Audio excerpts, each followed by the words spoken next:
आदि में परमेश्वर ने आकाश और पृथ्वी की सृष्टि की। पृथ्वी बेडौल और सुनसान पड़ी थी और गहरे जल के ऊपर अंधियारा था, तथा परमेश्वर का आत्मा जल के ऊपर मंडराता था।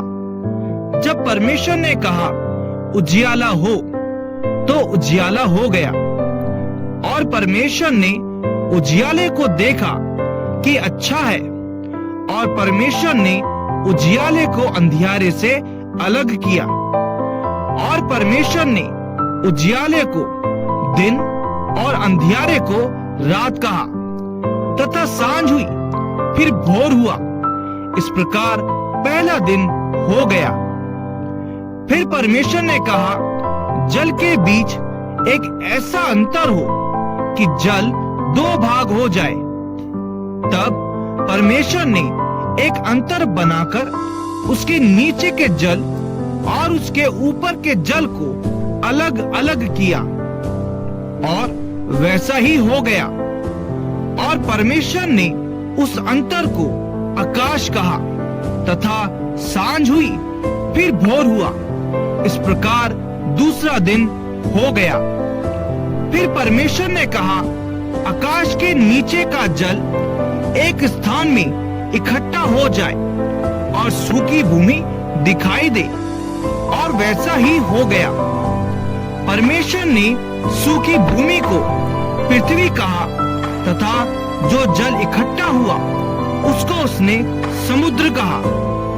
और परमेश्वर ने देखा कि अच्छा है। फिर परमेश्वर ने कहा पृथ्वी से हरी घास तथा बीज वाले छोटे छोटे पेड़ और फलदायी वृक्ष भी, जिनके बीज उन्हीं में एक एक की जाति के अनुसार है, पृथ्वी पर उगे। और वैसा ही हो गया। इस प्रकार पृथ्वी से हरी घास और छोटे छोटे पेड़, जिनमें अपनी अपनी जाति के अनुसार बीज होता है, और फलदायी वृक्ष, जिनके बीज एक एक की जाति के अनुसार उन्हीं में होते हैं, उगे। और परमेश्वर ने देखा कि अच्छा है, तथा सांझ हुई, फिर भोर हुआ। इस प्रकार तीसरा दिन हो गया। फिर परमेश्वर ने कहा दिन को रात से अलग करने के लिए आकाश के अंतर में ज्योतियां हो, और वे चिन्हों और नियत समयों और दिनों और वर्षों के कारण हो। और वे ज्योतियां आकाश के अंतर में पृथ्वी पर प्रकाश देने वाली भी ठहरे, और वैसा ही हो गया। तब परमेश्वर ने दो बड़ी ज्योतियां बनाई। उनमें से बड़ी ज्योति को दिन पर प्रभुता करने के लिए और छोटी ज्योति को रात पर प्रभुता करने के लिए बनाया, और तारागण को भी बनाया।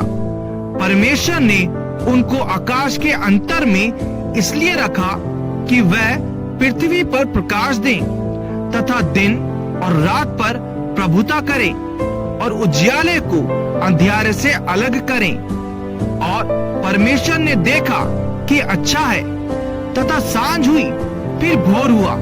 इस प्रकार चौथा दिन हो गया। फिर परमेश्वर ने कहा जल जीवित प्राणियों से बहुत ही भर जाए, और पक्षी पृथ्वी के ऊपर आकाश के अंतर में उड़े। इसलिए परमेश्वर ने जाति जाति के बड़े बड़े जल जंतुओं की और उन सब जीवित प्राणियों की भी सृष्टि की, जो चलते फिरते हैं, जिनसे जल बहुत ही भर गया। और एक एक जाति के उड़ने वाले पक्षियों की भी सृष्टि की। और परमेश्वर ने देखा कि अच्छा है। और परमेश्वर ने यह कह के उनको आशीष दी, फूलो फलो और समुद्र के जल में भर जाओ, और पक्षी पृथ्वी पर बढ़े। तथा सांझ हुई, फिर भोर हुआ। इस प्रकार पांचवा दिन हो गया। फिर परमेश्वर ने कहा पृथ्वी से एक एक जाति के जीवित प्राणी, अर्थात घरेलू पशु और रेंगने वाले जंतु और पृथ्वी के वन पशु जाति जाति के अनुसार उत्पन्न हो, और वैसा ही हो गया।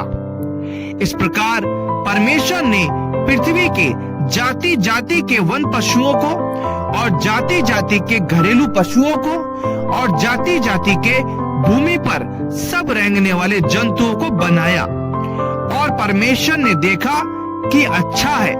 फिर परमेश्वर ने कहा, हम मनुष्य को अपने स्वरूप के अनुसार अपनी समानता में बनाए, और वे समुद्र की मछलियों और आकाश के पक्षियों और घरेलू पशुओं और सारी पृथ्वी पर और सब रेंगने वाले जंतुओं पर जो पृथ्वी पर रेंगते हैं अधिकार रखे। तब परमेश्वर ने मनुष्य को अपने स्वरूप के अनुसार उत्पन्न किया। अपने ही स्वरूप के अनुसार परमेश्वर ने उसको उत्पन्न किया, नर और नारी करके उसने मनुष्य की सृष्टि की।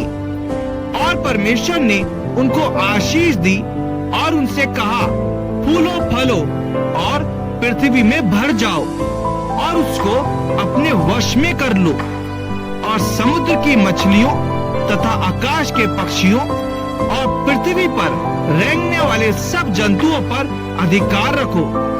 फिर परमेश्वर ने उनसे कहा, सुनो, जितने बीज वाले छोटे छोटे पेड़ सारी पृथ्वी के ऊपर है, और जितने वृक्षों में बीज वाले फल होते हैं, वे सब मैंने तुमको दिए हैं, वे तुम्हारे भोजन के लिए हैं। और जितने पृथ्वी के पशु और आकाश के पक्षी और पृथ्वी पर रेंगने वाले जंतु हैं, जिनमें जीवन का प्राण है, उन सब के खाने के लिए मैंने सब हरे हरे छोटे पेड़ दिए हैं। और वैसा ही हो गया। तब परमेश्वर ने जो कुछ बनाया था सबको देखा, तो क्या देखा कि वह बहुत ही अच्छा है।